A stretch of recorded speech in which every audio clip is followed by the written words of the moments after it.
Welcome back. We are taking things to the national level, and joining us tonight to do that is Comcast Sportsnet's Brent Harris. Thank you so much for taking the time to talk to us. Now, interesting fact, tomorrow will be the first time since 1998 that the Ravens will play without either Ray Lewis, Ed Reed, or Terrell Suggs on the defense. So following his injury last week, Suggs tweeted out the quote that this changes nothing, and I know he was talking about the mission that this team is on, but a player like Suggs is irreplaceable. What changes have been made to this roster? No. They did go out and sign Jason Babin this week, which they hope helps with their pass rush a little bit. He did go through training camp with the Jets, so he's in football shape. He practiced this week, all 3 days here at San Jose State with the team, and he'll be ready to play Sunday. So they hope at least from that standpoint they can get a little bit of production from the pass rush. They get a little leadership with some of the veterans that are on that team. But I think you're right. It is nearly impossible to just replace somebody like Terrell Suggs. Yeah, they'll definitely have to turn to players like Elvis Dumervil, Jimmy Smith, and Ladarius Webb to lead that defense. Now, going back to Twitter for just a second, John Harbaugh made comments that he will be issuing Twitter fines to his players. Have you heard any reaction from any of the players on that matter? Well, it was Lorenzo Taliaferro, who's been injured a couple of weeks now, missed the first game, and had tweeted out that he was feeling a lot better, that he was going to practice this week, and he expected to be back out on the field with his guys, with his team. From a team perspective, the head coach doesn't want the other team to have any sort of advantage. So, he was half kidding and half serious when he said he'd have to start Twitter fines with the team.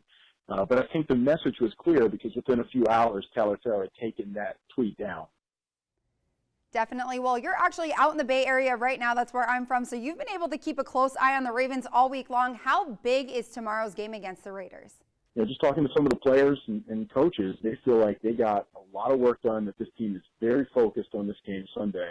And I think in a lot of ways, even though it's only the second week of the season, for the Ravens, this is a must-win game because when you have 5 of your first 7 games on the road and going through all they're going through early in the season, this is one of the games you look at and say the Ravens have to win this game. And I think you'll see a team that plays a lot better offensively than they did against the Bucs. Well, hopefully they'll look a little bit better out there for all of you Ravens fans listening. CSN's Brent Harris, thank you so much for joining us tonight. Now, Spencer, Trey, I'm going to state the obvious, and that's that the Ravens will play much better this week after practicing at San Jose State. My alma mater, proud of that one. Go Spartans. But in all seriousness, I think that this is a game for the Ravens to lose. If they stick to the game plan, they should leave the Bay with a win. Yeah, you got to think so. I mean, Oakland is still, I think they're a couple years away. They got some nice pieces there, but at this point, I feel like even without Suggs, Ravens should take this game. Listen, man, if the Ravens lose to the Raiders, you will see some smoke all around the city, man. They cannot lose to the Raiders. Absolutely will not lose to the Raiders. I think they roll big in the Bay. They definitely should. I feel like they got the pieces. At this point, it is, like I said, it'll be comfortable, but we'll see what happens on the stretch. We'll have to see what happens. Well, things are winding down, but we are not just finished up. Of course, we had to save the best for last. DSI top plays are coming right up. I'm Coach Brendan Riley, head football coach of the Parkside Rams, and you're watching the Delmarva Sports Insider on WMDT.